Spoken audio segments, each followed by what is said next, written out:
Hello বন্ধুরা, আমি আবারও চলে এসেছি আপনাদের সামনে নতুন এক রেসিপি নিয়ে। আশা করছি আপনাদের এই ভিডিওটিও ভালো লাগবে। ভালো লাগলে আপনারা অবশ্যই সাবস্ক্রাইব করে দেবেন। চলুন তাহলে ভিডিওটি স্টার্ট করা যাক। প্রথমে আমি চিকেনগুলো টুকরো করে উষ্ণ গরম জলে ধুয়ে নিয়েছি। আমি এর মধ্যে লেবুর রস দিয়ে দিলাম। এবার একটু সামান্য হলুদ দিলাম, দিয়ে এটা একটু মাখিয়ে নেব।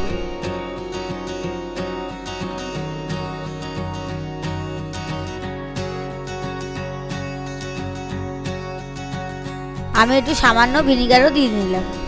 আমি এটা মাখিয়ে আধা ঘন্টা মতন ফ্রিজে রেখে দেবো। আধা ঘন্টা পরে ম্যারিনেট করার জন্য জিরার গুঁড়ো, ধনের গুঁড়ো, লঙ্কার গুঁড়ো আর গরম মশলা একটু ভেজে আমি দিয়ে নিলাম, আর সামান্য একটু লবণ দিয়ে নিলাম।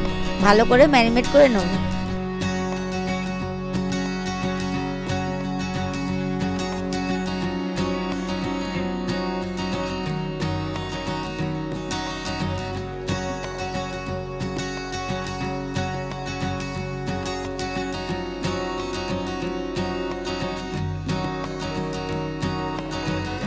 এটা আমি 5 মিনিট ফ্রিজে রেখে দেবো।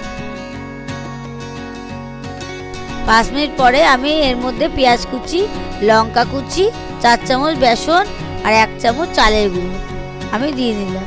1 চামচ কাশ্মীরি রেড চিলি পাউডার আর গোলমরিচ গুঁড়ো দিয়ে দিলাম।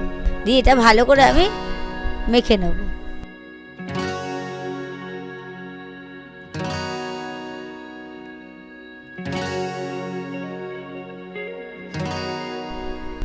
এর মধ্যে একটু সামান্য জল দেবো।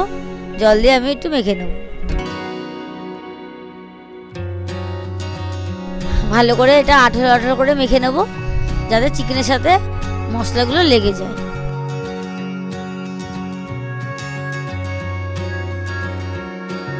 এর মধ্যে সামান্য একটু লবণ দিয়ে নিলাম।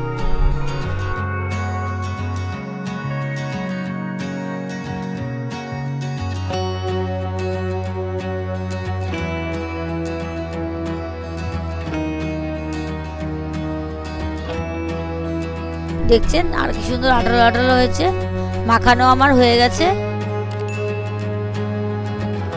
প্রথমে কড়াইতে আমি তেল দিয়ে নিলাম। তেলটা গরম হলে আমি চিকেনের টুকরোগুলো একটা করে ছেড়ে দেবো।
পকোড়াগুলো আমার ভাজা হয়ে গেছে। আমি এগুলো এবার তুলে নেব। দেখছেন কি সুন্দর লাল লাল হয়েছে আর মুচমুচেও হয়েছে।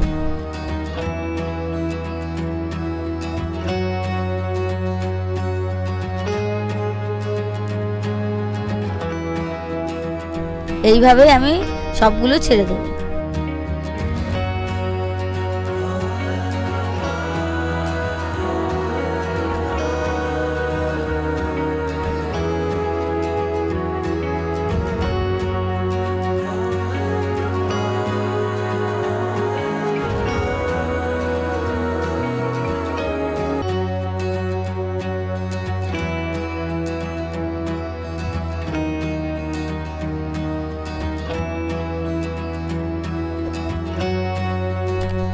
পকোড়াগুলো আমার এগুলোও ভাজা হয়ে গেছে। আমি এগুলো তুলে নিলাম।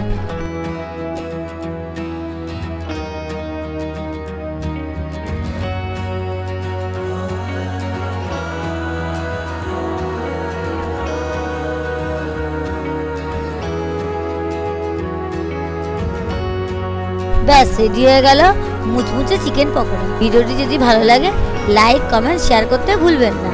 ধন্যবাদ।